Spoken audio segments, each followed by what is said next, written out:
I've got a problem. For the past few years, I have had a growing issue with Isekai. I always thought it was down to the trope itself, being born into another world. I thought this was an inherent truth about Isekai.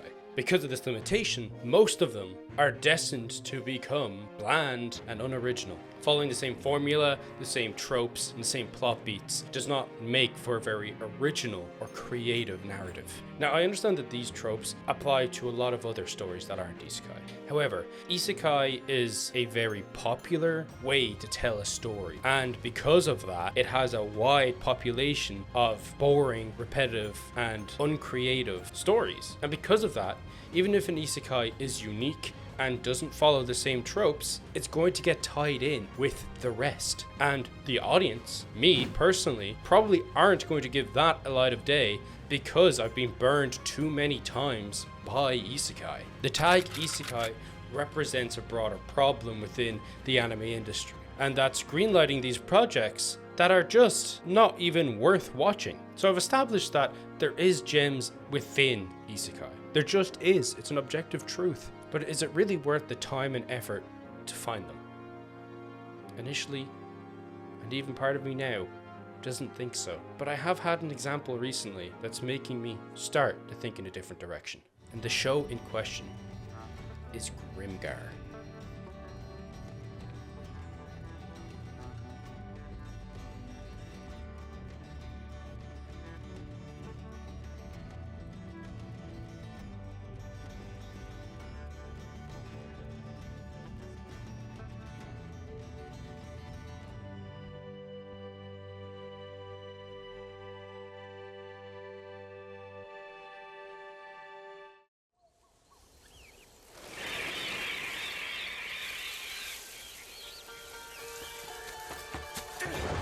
Part of the beauty of Grimgar is that it's not our long-running show. It spans for what feels like eons, but for better or for worse, this 12-episode anime is based off a light novel of the same name, but it wasn't picked up for its second season. The anime was popular, so that wasn't the reason why it was cancelled. The first season covers volume 1 and 2 of the light novel, but later volumes shift tone and structure dramatically. The series moves beyond the tight-knit survival focus of the anime and introduces new characters, larger worlds, and expanded themes. The anime's slow, character-driven pacing might have made an adaptation of later volumes more challenging.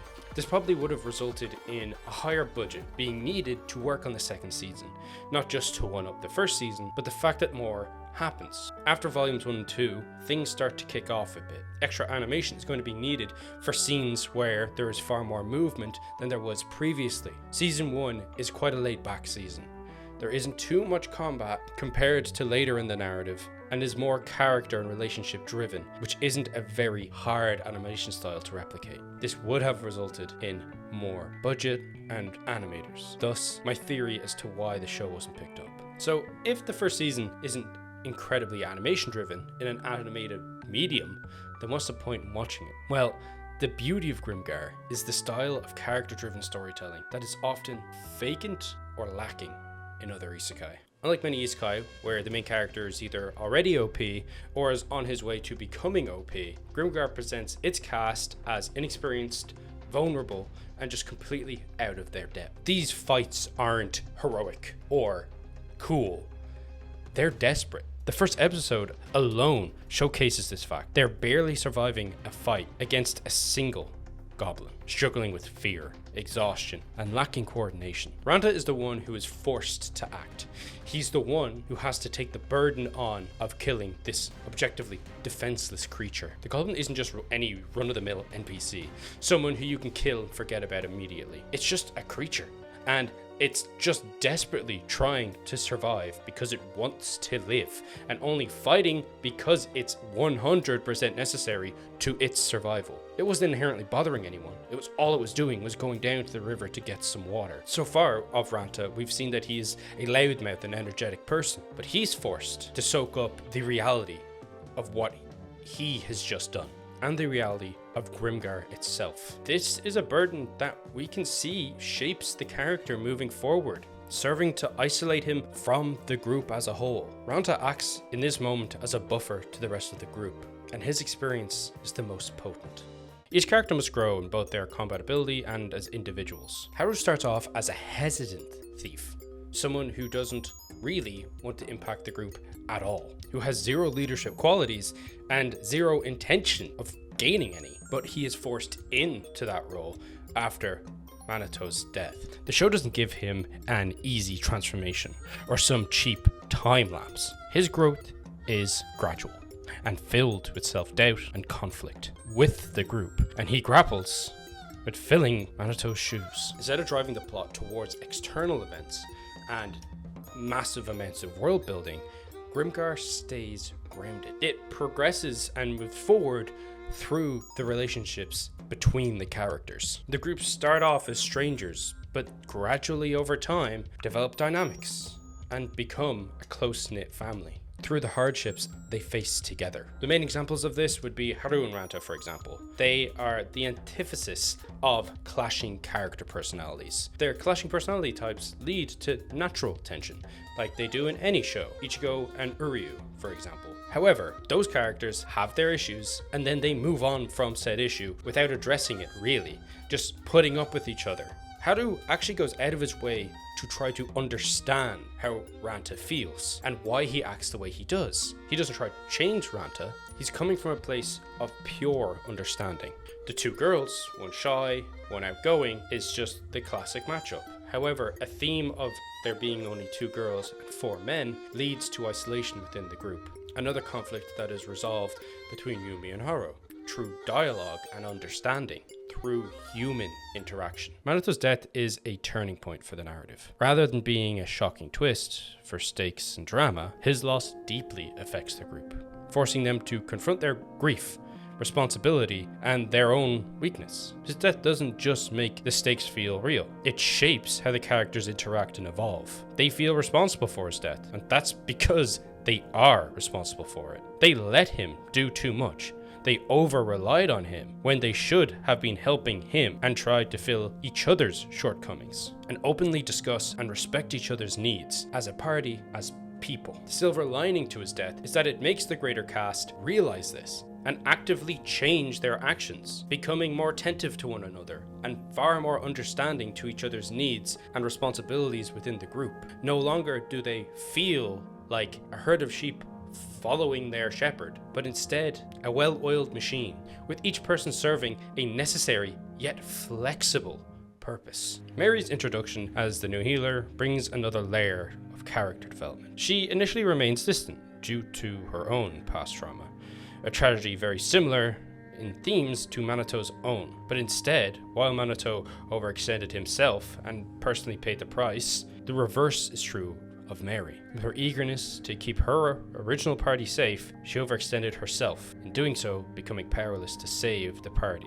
and only surviving herself because her last party member drags her out against her will. This loss is the reason for Mary's friction within the group, and because of our group's raised emotional intelligence, they're able to bring her back, and Mary slowly integrates into the group, which in the moment felt perfect. It was full circle. Many Isekais treat their worlds like game mechanics, but Grimgar leans into the emotional consequences of living in a brutal world. The characters struggle to make money, question their purpose and existence, and experience the trauma of killing for survival. Even a simple meal or a moment of laughter feels significant because of the hardships they endure throughout the story. At its core, Grimgar is a story about growth, loss, and perseverance. The world remains mysterious and undeveloped because the focus is entirely on the characters, how they cope, adapt, and find meaning despite their circumstances. Grimgar is phenomenal. The Isekai genre has long been plagued by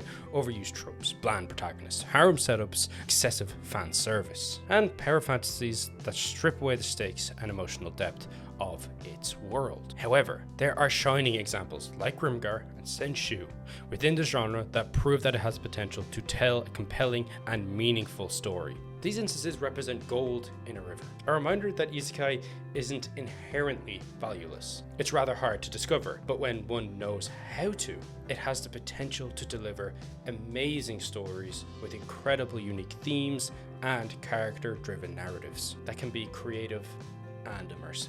Isekai at its core presents a unique storytelling opportunity. Transporting the character into a different world is not just an escape of fantasy, because fantasy itself is an escape from the real world. It can also be a means of profound character development and introspection. World building and powering up the main character need not be what drives your narrative. There are opportunities to tell all types of stories here, rather than conform to a corporate strategy or low-risk narrative choices. Despite the current oversaturation of formulaic isekai, there is reason to hope for the genre in the future. Some series have already demonstrated that isekai can break away from tired tropes and offer something refreshing. These works prove that isekai can tell stories without relying on excessive lazy tropes.